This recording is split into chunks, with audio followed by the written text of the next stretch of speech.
Selamat pagi dan selamat datang peserta Lampung Health Summit seri kedua. Saya Delima Nataliana Pitupulu akan menjadi moderator diskusi kali ini yang bertajuk Budaya Mencuci Tangan Mengubah Pandemi Menuju Endemi. Kita akan masuk dalam sesi diskusi, namun sebelumnya mari kita mendengarkan pemaparan dari keynote speaker Seto Mulyadi. Kepada Kak Seto kami persilahkan. Ya, baik. Jadi dengan tema cuci tangan langkah awal menuju endemi, kita semua patut menyadari bahwa anak-anak pada dasarnya secara psikologi senang sekali belajar.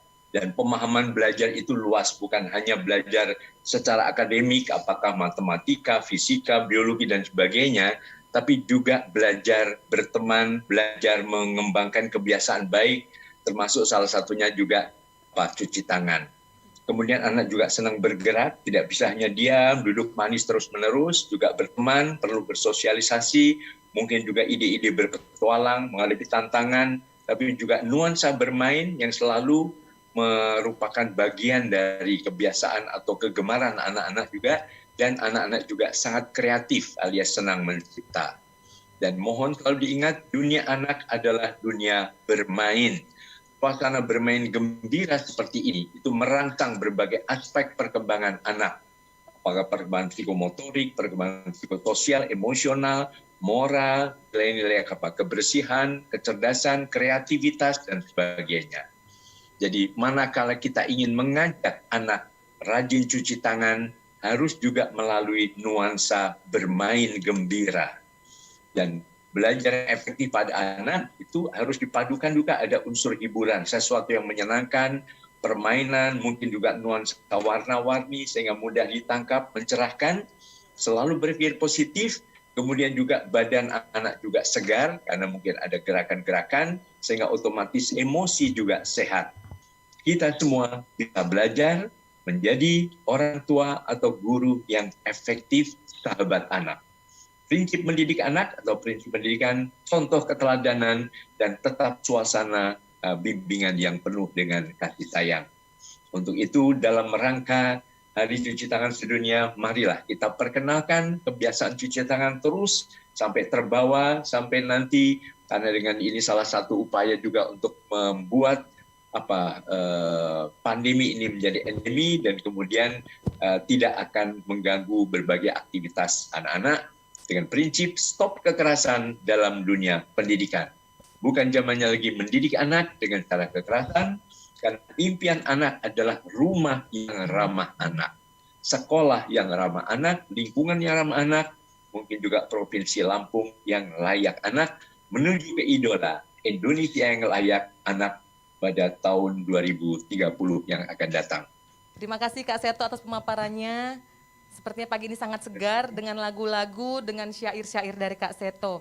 Kak Seto, saya ingin bertanya, tolong berikan kiat kepada para orang tua yang ingin mengajarkan mencuci tangan kepada anak, tapi dengan lagu seperti tadi yang Kak Seto katakan. Misalnya minimal dimulai dengan berapa baris dulu, lalu notnya itu misalnya yang mudah-mudah dulu, do, re, mi, seperti itu Kak Seto, boleh dikasih ke kami kiat-kiat untuk mempraktekkan itu, untuk memulainya Kak Seto, untuk orang tua.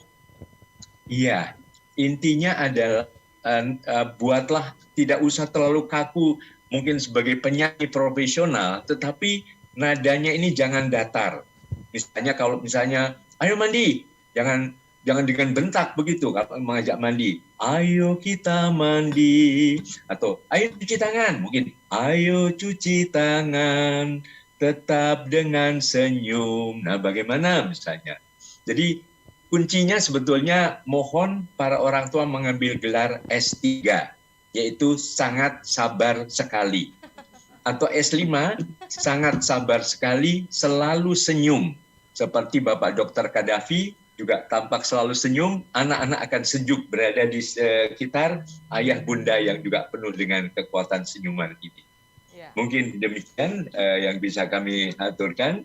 Baik Kak Seto, terima kasih sekali atas pemaparan yang sangat berarti bagi kami, sangat mencerahkan.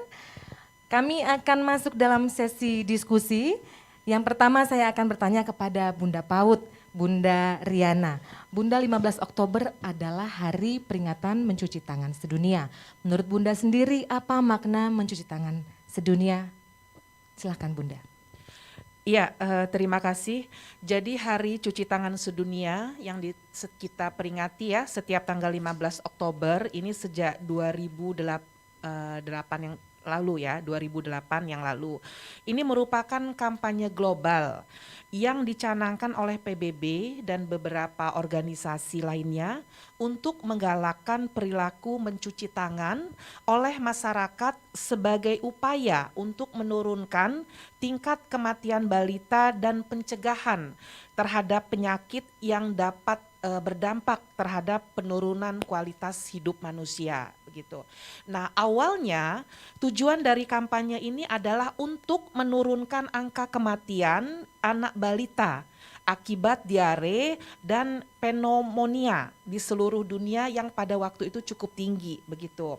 Karena berdasarkan penelitian ternyata perilaku sederhana seperti mencuci tangan ini dapat mengurangi angka kematian akibat diare dan pneumonia tersebut hingga 50%. Jadi saya akan tanyakan, Mbak Jihan adalah sosok wakil rakyat juga sekaligus dokter. Ini komposisi yang sangat menarik ya.